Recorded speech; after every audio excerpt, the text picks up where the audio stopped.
I need to tell someone about this because I'm still trying to wrap my head around how insane my husband got over literally nothing. I'm Haley, I'm 33 and I've been married to Paul for 6 years now. 6 years of what I thought was a pretty good marriage until he completely lost his mind over me being friendly at our own house party. So here's the thing about Paul.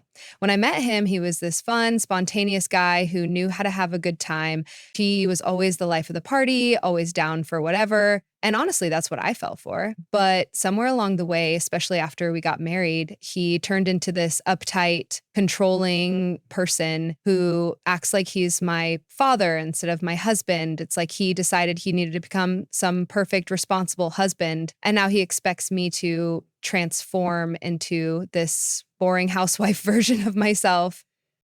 I work in customer relations and Paul does something with logistics. Honestly, his job is as boring as he's become. But anyway, we were planning this Super Bowl party at our house, something I'd been looking forward to for weeks. I love hosting. I love having people over. I love the energy of a good party.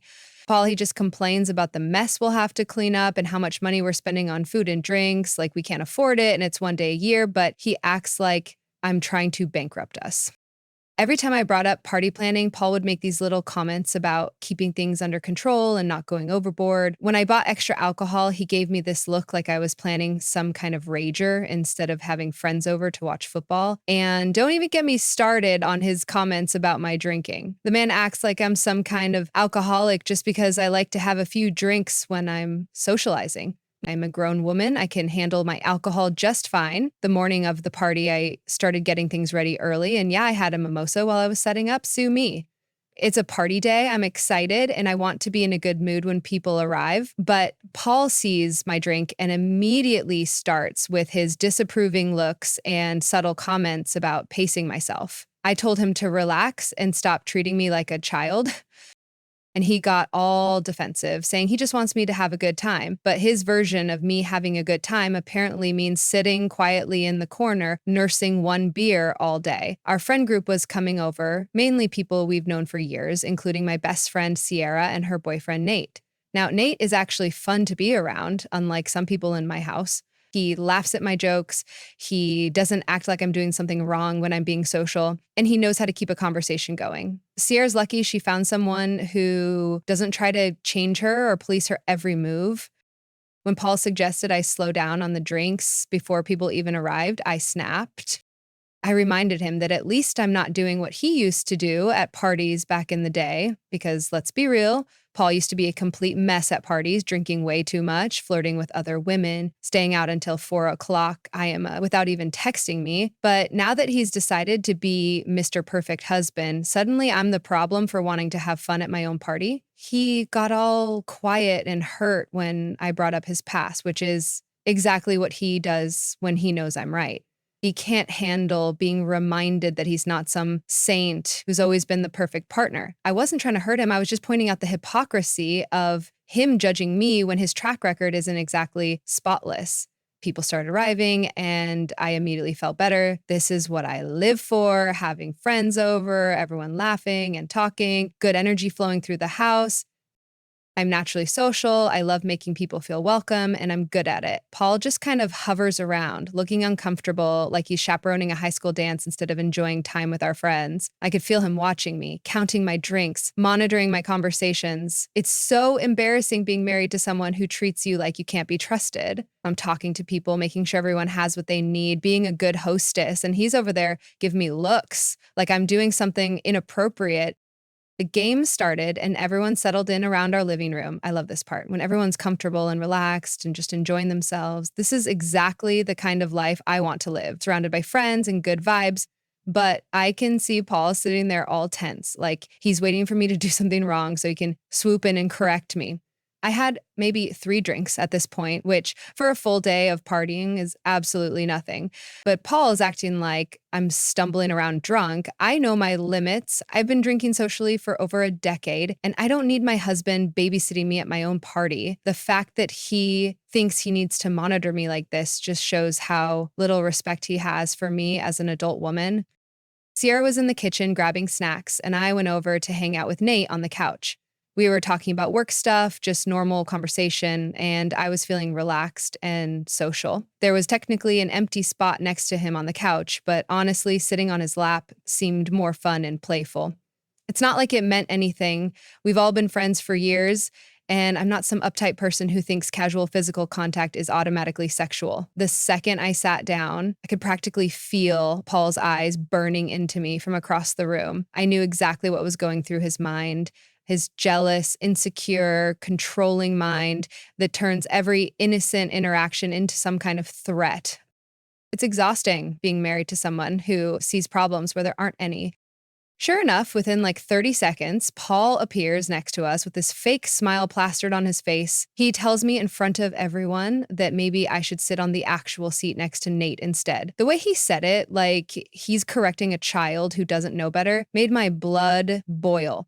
He just embarrassed me in front of our friends over absolutely nothing. I got up because I didn't want to make a scene and ruin everyone's good time, but I was furious. How dare he treat me like that? How dare he make me look bad in front of people because of his own insecurity issues? I spent the rest of the party trying to act normal, but I could feel everyone's eyes on me, wondering what that was about. Paul kept giving me these pointed looks for the rest of the afternoon, like he was keeping score of every little thing I did. It's impossible to relax and enjoy yourself when someone's constantly monitoring your behavior and waiting for you to slip up. I felt like I was walking on eggshells at my own party in my own house. When people started leaving, I knew Paul was gearing up for one of his lectures. I could see it in his face, that self-righteous expression he gets when he thinks he's about to teach me some important lesson about appropriate behavior, as if I'm the one who needs lessons when he's the one who can't handle his wife being social and friendly. As Nate and Sierra were getting ready to leave, Paul cornered us by the front door. He started going on about how what I did was inappropriate and how, as a married woman, I shouldn't have done that. I wanted to die of embarrassment. Here he is lecturing me and Nate like we're teenagers who got caught making out instead of adults who had a completely innocent interaction. Both Nate and I apologized just to get Paul to shut up and let our friends leave without more drama, but I could see in Paul's face that he wasn't satisfied with our apologies. Nothing is ever enough for him when he gets like this. He wants me to grovel and admit I was completely wrong and promise to never do anything like it again. After everyone left, Paul immediately started in on me about respect and boundaries and how my behavior reflects on both of us. I couldn't believe he was making such a huge deal out of sitting on someone's lap for literally 2 seconds. I pointed out that Sierra didn't care, Nate didn't care, nobody cared except him and his paranoid imagination. When he said my actions made him look bad, I lost it. I told him exactly what he is, insecure and controlling, because that's the truth. A secure man wouldn't see a threat in his wife sitting on their friend's lap for a few seconds during a casual party. A secure man would trust his wife and not immediately assume the worst about every interaction she has with other men. The fight escalated from there, with Paul going on and on about how I don't respect him or our marriage, so I reminded him about all the disrespectful things he used to do when we were dating, staying out all night, flirting with other women, coming home drunk and expecting me to take care of him. At least, I've never actually crossed any real lines like he has. I told him I would never care if one of my friends sat on his lap because I'm not a jealous, paranoid person. I trust him and I expect the same trust in return. But apparently that's too much to ask from someone who sees every male friend as a potential threat to our marriage. We went to bed angry, and I lay there thinking about how exhausting it is being married to someone who polices every little thing I do. I can't be myself. I can't be social. I can't have fun without him finding something wrong with it. This isn't the marriage I signed up for, and it definitely isn't the man I fell in love with. The next morning, Paul was still acting all wounded and dramatic, giving me the silent treatment like I'd actually done something wrong. I decided to be the bigger person and apologized, not because I thought I'd done anything inappropriate, but because living with his sulking and passive-aggressive behavior was getting old fast. I gave him what I thought was a perfectly reasonable apology. I acknowledged that maybe sitting on Nate's lap wasn't the best choice, and I said I was sorry if it made him uncomfortable. But apparently, that wasn't enough for Paul. He wanted me to understand why it bothered him so much. He wanted me to validate his feelings. He wanted to turn the whole thing into some deep emotional discussion about respect and boundaries. This is classic Paul. He can't just accept an apology and move on. Everything has to be a teaching moment. Everything has to be analyzed and discussed until I'm completely exhausted and just want the conversation to end. Why can't he just be satisfied that I apologized and let it go? A few days later, I was talking to Sierra about the whole thing, and she confirmed what I already knew. It really wasn't that big of a deal, and Paul totally overreacted. Sierra said she didn't think anything of it when it happened, and she was right there. If anyone should have been bothered by it, it should have been her, not my paranoid husband. But when I mentioned to Paul that Sierra agreed he'd overreacted, suddenly I was making him the villain and dismissing his feelings. I can't win with this man. When I try to show him that other people think he's being unreasonable, he acts like I'm ganging up on him. When I try to explain my perspective, he says I'm not listening to his concerns. Nothing I do is ever right. I'm starting to realize that no matter what I do, it's never enough for Paul. He's always finding something to criticize or some way I'm falling short of his impossible standards. I used to think he loved me for who I am, but now I'm seeing that he loves some idealized version of me that doesn't actually exist. When Paul brought up the incident again a few days later, I snapped. I told him I was tired of being made to feel guilty for being social and friendly. I pointed out that this constant criticism and judgment is exactly why I need to drink sometimes.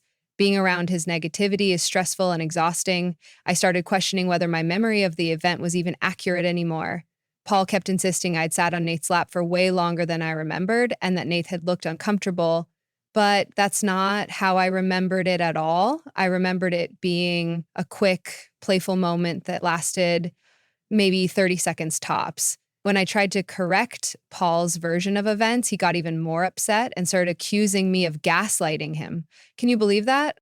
He's the one trying to rewrite history to make me look bad, but somehow I'm the one gaslighting him. This is exactly the kind of twisted logic I'm dealing with. I started to wonder if Paul was already looking for reasons to be upset with me that night. Maybe he'd decided before the party even started that I was going to do something wrong. So when I sat on Nate's lap, it confirmed what he was already thinking. That would explain why he reacted so strongly to something so innocent. The more I thought about it, the more I realized this fight wasn't really about respect or boundaries. It was about Paul's trust issues and insecurity. Maybe he's projecting his own guilt about his past behavior onto innocent situations. Maybe he assumes I'm capable of the same kind of disrespectful behavior he used to engage in. When I suggested this to Paul, he got defensive and accused me of attacking him for trying to understand his perspective.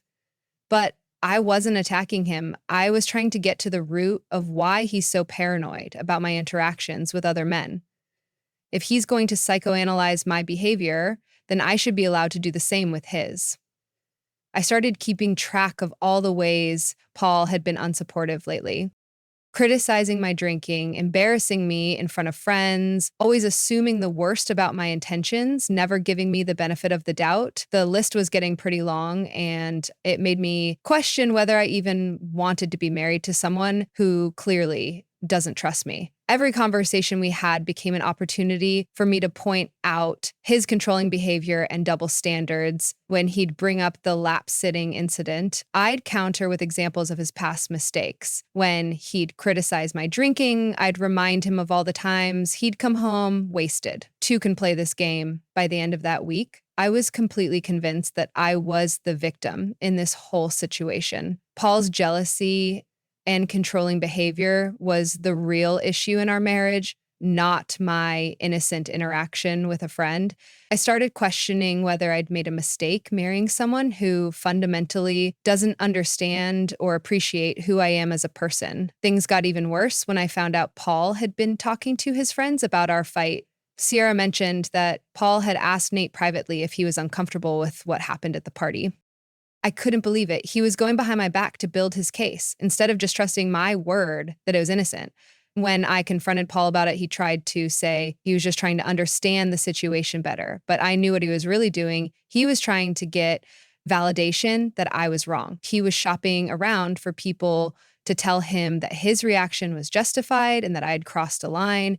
The fact that Nate apparently told him he was a little surprised by it just proved that men stick together. Of course, Nate wasn't going to tell Paul it was no big deal. He probably felt awkward being put in the middle of our marital problems and just told Paul what he wanted to hear. I started checking Paul's phone and social media more carefully. Not because I didn't trust him exactly, but because I needed to know if he was talking about our personal business with other people.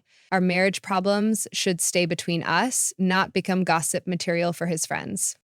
Sure enough, I found text messages with his buddies where he was definitely complaining about me. He used words like disrespectful and boundary issues when describing what happened. He was literally trying to turn our mutual friends against me by making me sound like some kind of inappropriate wife who can't be trusted around other men.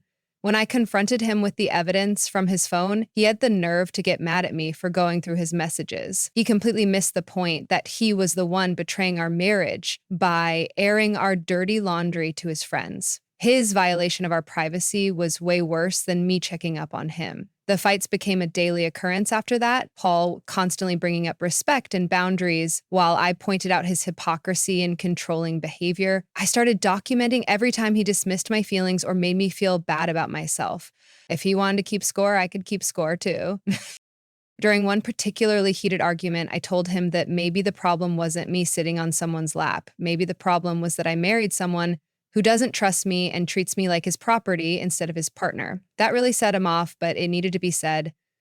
I brought up how much fun I used to have before I got married, how social and carefree I was, and how he'd been slowly trying to change me into his version of the perfect wife. I used to go out with friends without getting the third degree.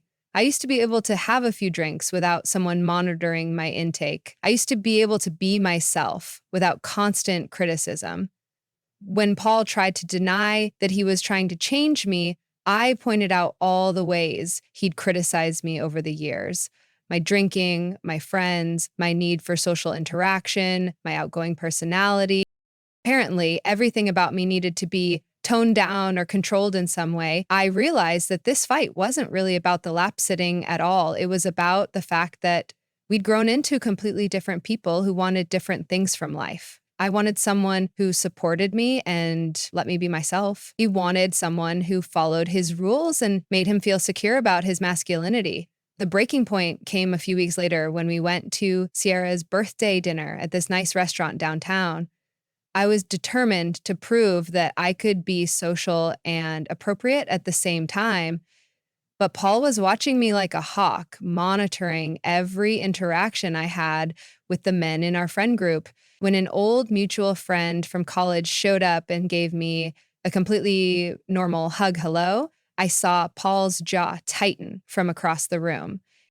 That's when I realized I was done pretending everything was fine between us. I was done walking on eggshells and modifying my behavior to manage his insecurities. I made a point of being extra friendly and affectionate with everyone that night, not because I was trying to be inappropriate, but because I refused to let Paul's paranoia control how I interacted with people. If he wanted to see problems where there weren't any, then let him drive himself crazy doing it. When we got home that night, Paul started another one of his lectures about my behavior at dinner. He said I was being too touchy and sending the wrong signals to our male friends. I finally exploded and told him I was tired of being married to someone who didn't like who I actually was.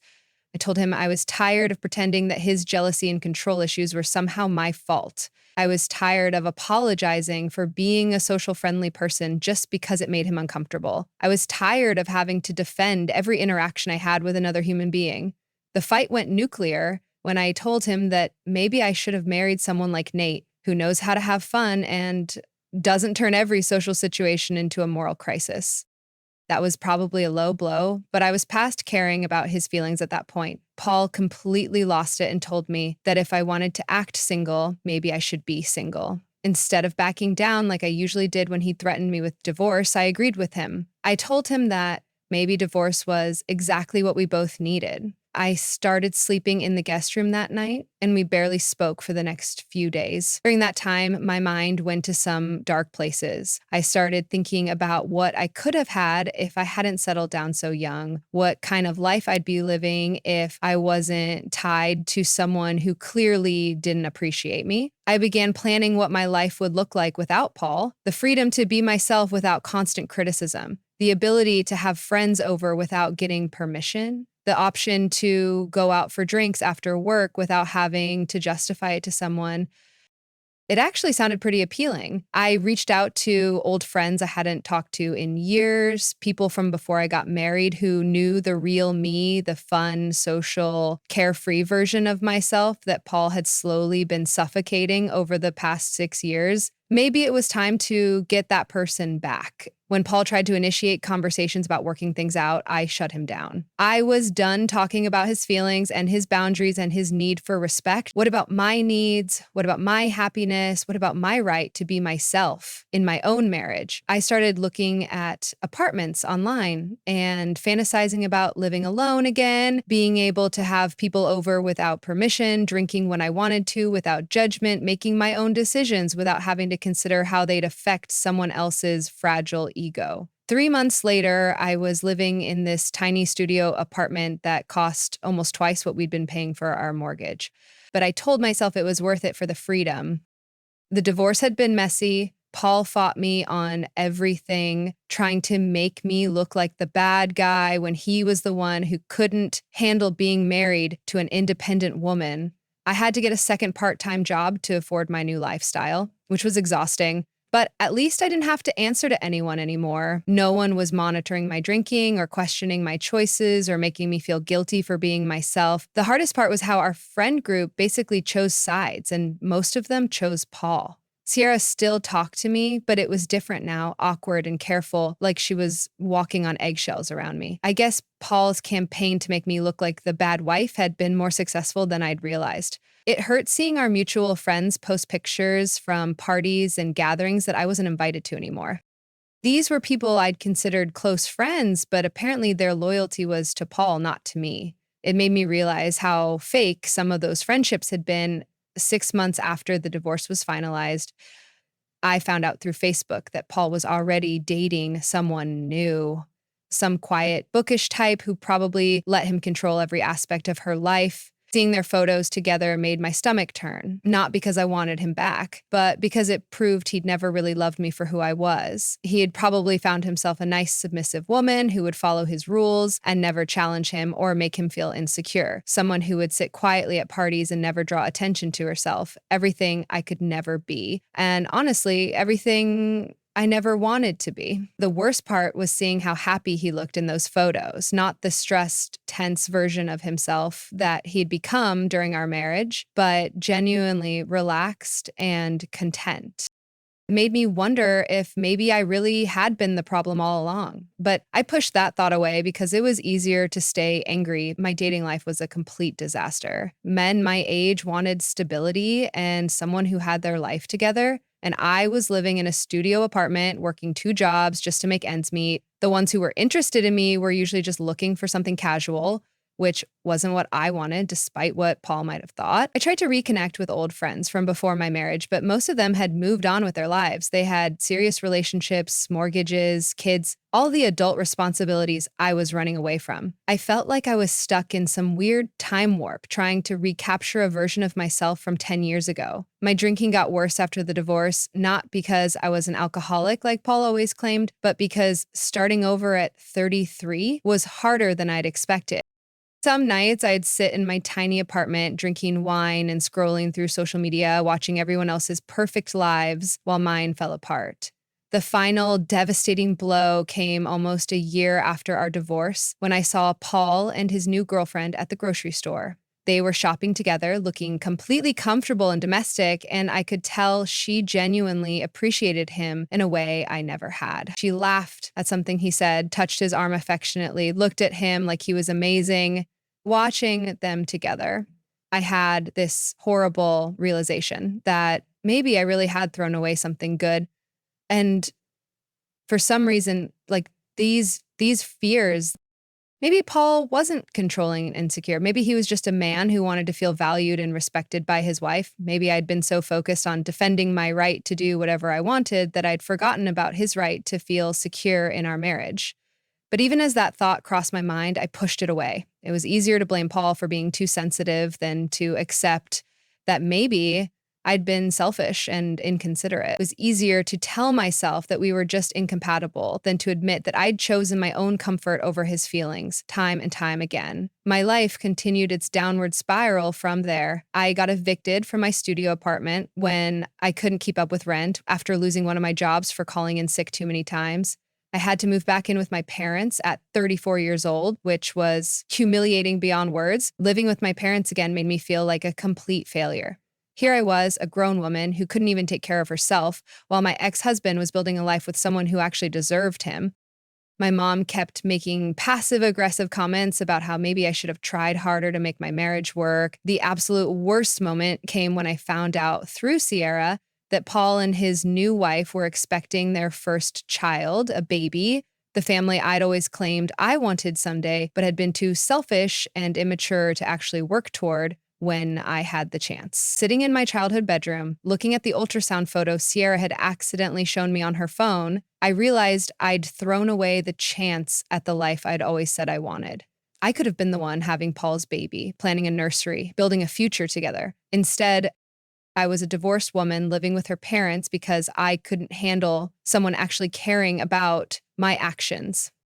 But even facing this complete collapse of everything I'd thought I wanted, I still couldn't bring myself to admit that maybe I'd been wrong. It was easier to tell myself that Paul had been too controlling, that our friends had been too judgmental, that society expected too much from women in marriage.